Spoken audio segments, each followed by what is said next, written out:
Kalau demam Repliharun, dia berobat dari dokter Tipa. Contoh ya, ini contoh ya. Contoh ya. Ya kita harus bilang benaran lagi bentar nih. Enggak, memang dia berobat. Memang pasiennya dokter Tipa. Ya. Beban pembuktian itu ada pada. Jadi kasus ijazah palsu ini yang harus membuktikan Pak Jokowi. Oh iya dong, kan siapa yang membuktikan dia harus begini? Siapa yang membuktikan? Bro, sebentar. Kalaupun ada narasi di mana kami menyatakan ini harus dihentikan demi hukum, bukan berarti kami menyerah. Sekali lagi, itu penting banget. Jangan salah. Bikin geger. Dokter Tifa disebutkan sebagai dokter pribadinya Refli Harun. Yang mengobati Refli Harun adalah dokter Tifa. Waduh, kabar baru lagi nih teman-teman. Makin seru. Ini dia videonya. Mari kita tonton sampai selesai. Nah kalau dokter, iya. Ya dokter. Contohnya kenapa kita tahu dia dokter? Dia dokter, pasiennya adalah Refli Harun. Kalau demam Repliharun, dia berobat dari dokter Tipa. Contoh ya, ini contoh ya. Contoh ya. Ya kita harus bilang benaran lagi bentar nih. Enggak, memang dia berobat. Memang pasiennya dokter Tipa. Oh, dokter pribadi. Iya, dokter pribadinya gitu. Iya, kan kita ini dengan dokter kan cocok-cocokan juga. Oh iya. Kadang-kadang kita dokter ini dikasihnya obat malah tambah meriang. Nah, kalau dokter kita kan, saya juga punya dokter pribadi juga gitu kan, artinya seperti itu. Tapi saya dokter keluarga ya. Awas salah kasih obat tidur nanti. Wah. Guys, heboh lagi. Pasien dari dokter Tifa adalah Refli Harun. Dan Refli Harun, dokter pribadinya adalah dokter Tifa. Wah. Ini gimana kalau menurut pendapat kawan-kawan? Kalau beberapa waktu belakangan kan heboh viral. Katanya kalau hubungan antara dokter Tifa dan Refli Harun itu ada yang lebih.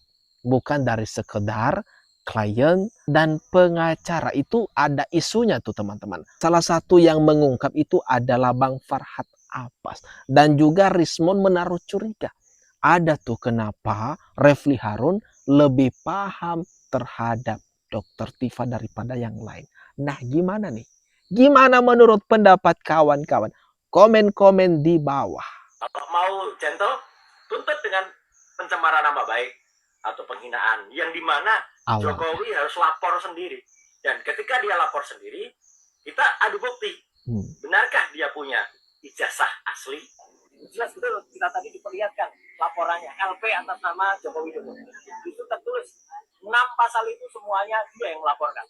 Ya, itu jahat banget. Kalau kata Rangga, kata Cinta pada Rangga dalam film ada Rangga, kamu itu jahat, Ya, kok iya ta samane? Wis sing ngene duit akeh ya mergo pekok kuwi ya. Ini gimana nih teman-teman? Roy Suryo nantangin Bapak Jokowi dulunya kan, biar melaporin mereka. Dia nantang tuh kan, dia nantang. Udah fitnah Bapak Jokowi, udah nyebar hoax ini itu, kemudian nantang Bapak Jokowi buat ngelaporin mereka. Nah Bapak Jokowi juga udah kehilangan kesabarannya toh.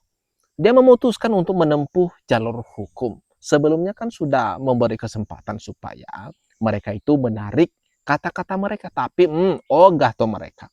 Jadi akhirnya Bapak Jokowi memutuskan untuk melaporin. Nah ketika dilaporin, malah Roy Suryo dan kawan-kawan playing victim. Kemudian mengatakan Pak Jokowi itu jahat. Jahatnya karena melaporin mereka. Waduh, ini gimana nih teman-teman?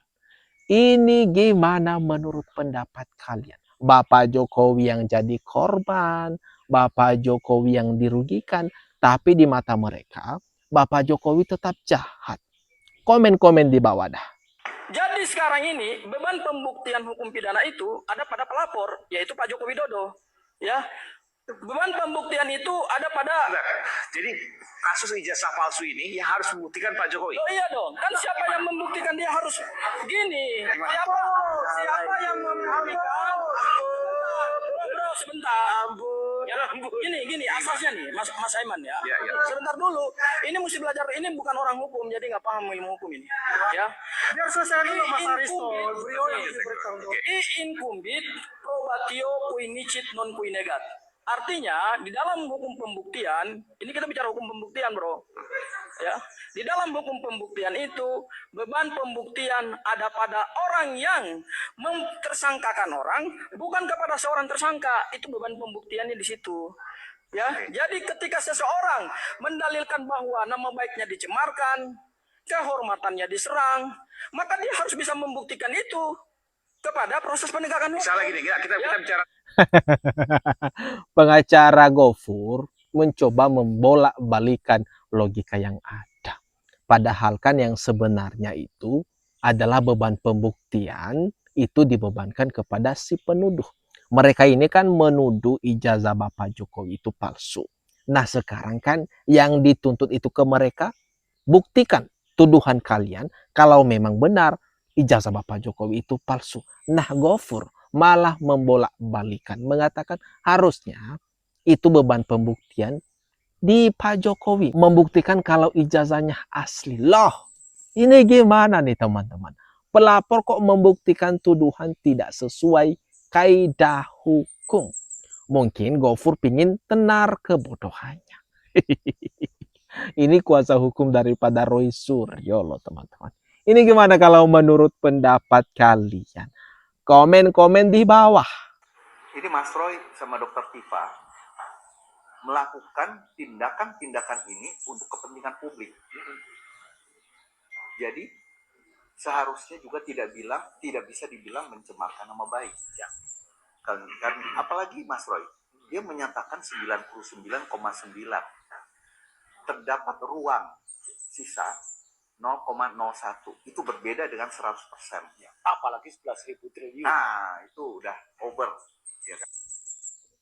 Pinjam duit 100. Selalu berlindung ya teman-teman. Mereka dibalik kata rakyat demi kepentingan umum. Tidak ada unsur pencemaran nama baik. Hah? Aduh, ini gimana ngejelasinnya ya ke orang-orang yang terus ngeyel seperti ini.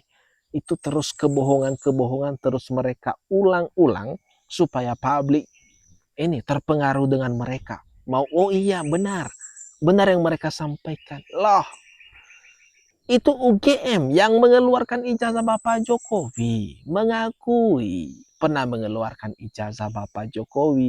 Pak Jokowi itu memang wisuda dan Pak Jokowi alumni mereka. Di pengadilan hakim tidak akan bertanya kenapa tidak 100%. Hakim akan bertanya apa dasar Anda menyebut itu palsu sementara institusi penerbitnya menyatakan asli. Berarti udah selesai, langsung dihukum, divonis ini bersalah. Ini gimana nih teman-teman? Komen-komen di bawah ya. Kalaupun ada narasi di mana kami menyatakan ini harus dihentikan demi hukum, bukan berarti kami menyerah. Sekali lagi, itu penting banget. Jangan salah quote, jangan kemudian diplesetkan karena termul ya. Wah, termul itu kan saya paling suka itu ketika Pak JK mengucapkan beritahu termul itu. Nah, itu ya, itu bagus banget ya. Terima kasih Pak JK, hormat kami ya. Itu apa? Karena mereka sering memelesetkan, dikira menyerah gitu. Kenapa nggak nambah RJ? Justru RJ itulah yang menyerah kalah. Restorasi justice menyerah kalah supaya mereka tidak lanjut gugatannya. Sehingga begitu nggak lanjut, yang dari sisi sono aman merasa, aku nggak jadi ke persidangan, nggak perlu tunjukin ijazahnya. Kami tetap mengejar ijazah 99,9% palsu ini.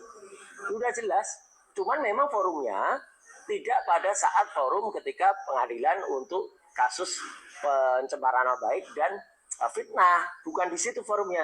Roy Suryo berbicara mereka ini kan mengkehendaki supaya perkara ini dihentikan. Udah dibatalkan saja, nggak usah diproses. Tapi dia enggan juga minta maaf.